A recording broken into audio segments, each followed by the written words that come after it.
तो नमस्कार। D R Verma education में आपका स्वागत है। आज हम पाश्चात्य राजनीतिक विचारक के अंतर्गत नया पाठ लेकर आए हैं जिसका नाम है मैकियावेली, जो कि TGT, PGT, LT, GIC, net और जीआरएफ के लिए अति महत्वपूर्ण है। तो ध्यान से लेक्चर को आप लोग सुनिए। तो चलो शुरू करते हैं। मैकियावेली का जन्म 1469 में इटली के फ्लोरेंस नामक स्थान पर हुआ था। मैकियावेली के जन्म लेने से पहले ही यूरोप में पुनर्जागरण आंदोलन चल रहा था और इस आंदोलन का मैकियावेली पर व्यापक प्रभाव पड़ा।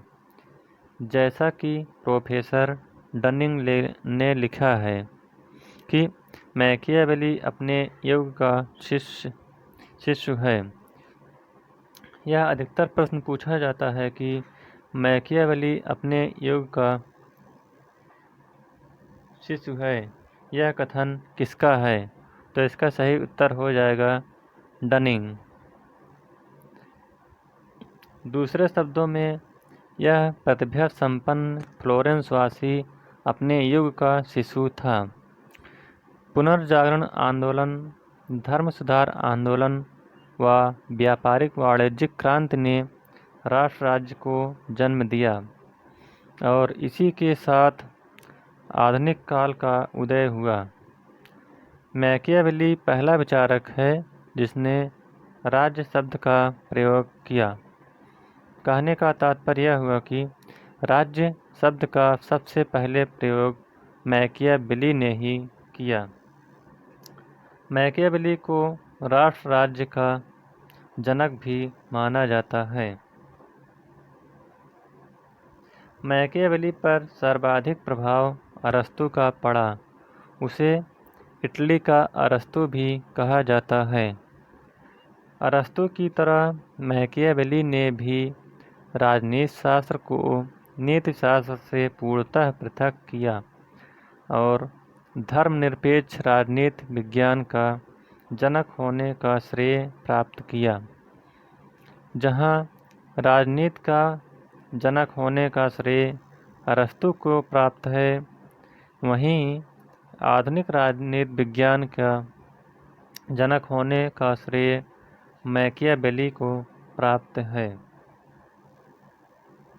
मैकियावेली ने ऐतिहासिक पद्धति, तुलनात्मक पद्धति और आगमन पद्धति में अपना विश्वास व्यक्त किया। ऐतिहासिक पद्धति, तुलनात्मक पद्धति और आगमन पद्धति में विश्वास व्यक्त किया। मैकियावेली की आधुनिकता का सबसे बड़ा प्रमाण उसका ऐतिहासिक पद्धति में विश्वास है। कैटलिन ने मैकियावेली को प्रथम राजनीति वैज्ञानिक कहा है। विलियम टी ब्लूम ने मैकियावेली को व्यवहारवाद का अग्रदूत कहा है। मैकियावेली का एक यथार्थवादी व व्यवहारवादी राजनीतिक वैज्ञानिक थे। मैकियावेली राष्ट्रभक्त था। उसे पक्का राष्ट्रवादी कहा जाता है। मैकियावेली की मृत्यु 1527 ईस्वी में हो गई।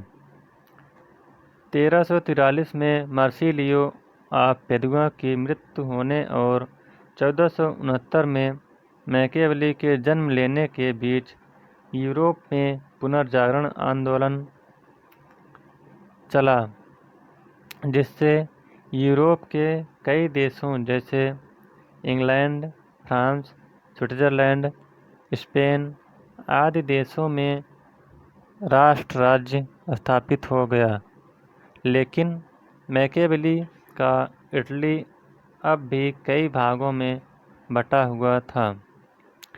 फ्लोरेंस, मिलान, वेनिस, पोप गणतंत्र आदि भागों में बटा हुआ था और ये लोग आपस में लड़ रहे थे। इसी बात को लेकर मैकियावेली चिंतित था।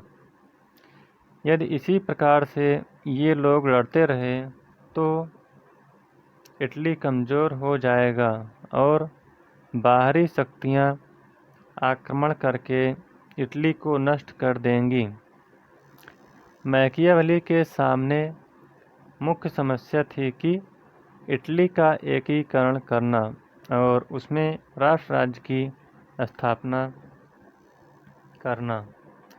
फ्लोरेंस गणराज्य की तरफ से मैकियावेली को यूरोप के विभिन्न देशों में राजदूत बनने का अवसर मिला। उसने देखा कि कहीं कहीं गणतंत्र स्थापित है और कहीं कहीं निरंकुश राजतंत्र। मैकियावेली ने अपनी पुस्तक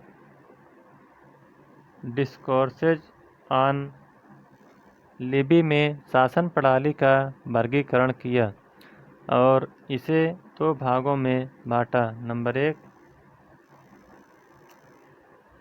मैकियावेली ने कहा कि जिस देश के लोग ईमानदार, चरित्रवान और परोपकारी हैं, वहाँ गणतंत्र अधिक सफलतापूर्वक कार्य कर रहा है।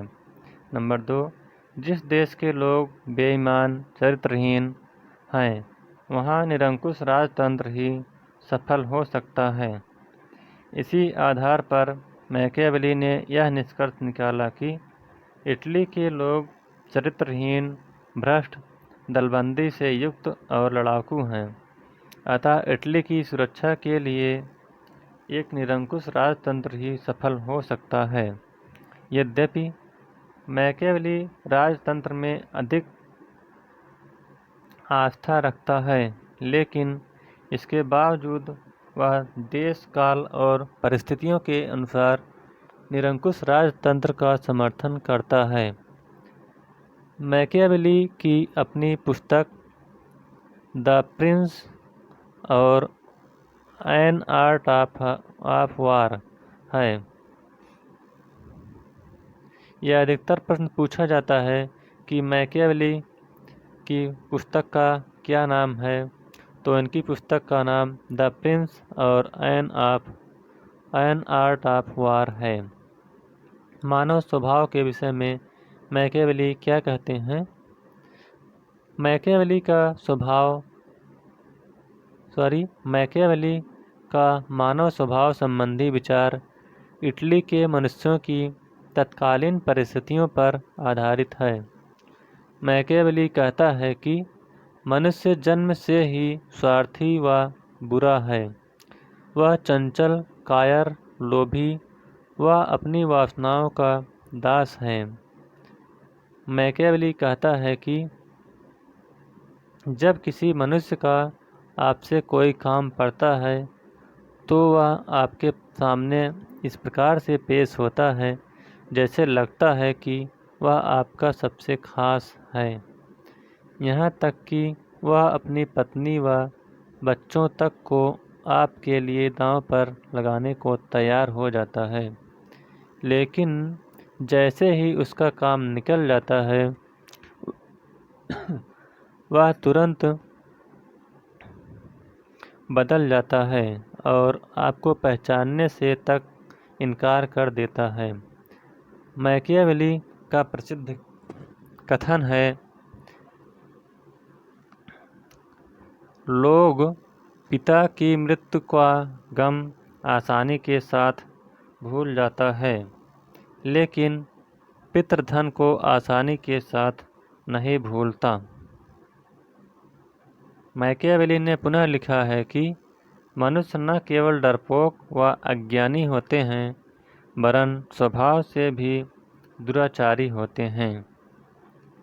वे सच्चारित्र दिखाई पड़ने का प्रयास करते हैं। वे अपनी वासनाओं के दास और प्रथम श्रेणी के स्वार्थी होते हैं। यद्यपि मैकियावेली मानव में सामाजिकता का गुण भी देखता है, तभी वह गणतंत्र का समर्थन करता है। उसका मानव स्वभाव का विचार विशेष रूप से इटली के मनुष्यों के स्वभाव पर आधारित है। राज्य या राजा पर विचार। मैकियावेली ने राज्य और राजा पर अपना क्या विचार दिए हैं। मैकियावेली ने अपनी प्रसिद्ध पुस्तक द प्रिंस में निरंकुश राजतंत्र का समर्थन किया। मैकियावेली के राजनीतिक दर्शन का मुख्य उद्देश्य राज्य की सुरक्षा करना है। मैकियावेली का प्रसिद्ध कथन है, राजा को राज्य के सुरक्षा की चिंता करनी चाहिए। साधन तो स्वयं आदरणीय व पवित्र माने जाएंगे। मैकियावेली ने प्रिंस में राजा के गुणों का वर्णन नहीं किया, बल्कि उसने यह बताया कि राजा को राज्य की सुरक्षा के लिए कौन कौन से साधन अपनाना चाहिए।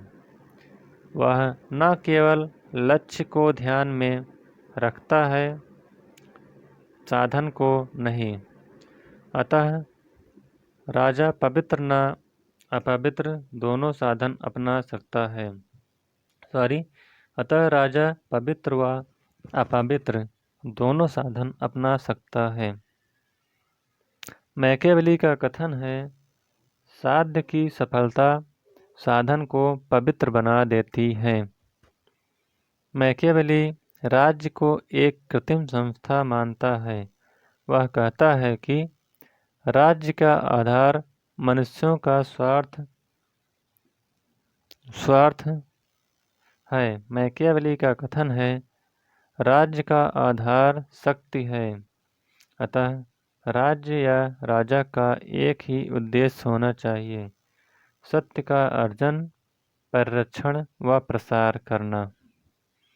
मैकियावेली यथार्थवादी राजनीतिक विचारक है।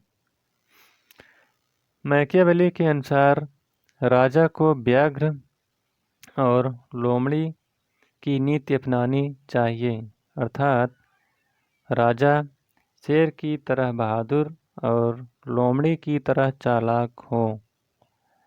मैकियावेली कहता है कि राजा जनता को प्रेम की अपेक्षा भय से अपने बस में जल्दी कर सकता है, लेकिन राजा को हरदम भय ही नहीं दिखाना चाहिए। उसे प्रजा प्रेमी होना चाहिए और जनता के सामने ऐसा आचरण करना चाहिए जैसे लगे कि राजा जनता के लिए सब कुछ समर्पित कर देता है। मैकियावेली कहता है कि राजा का काम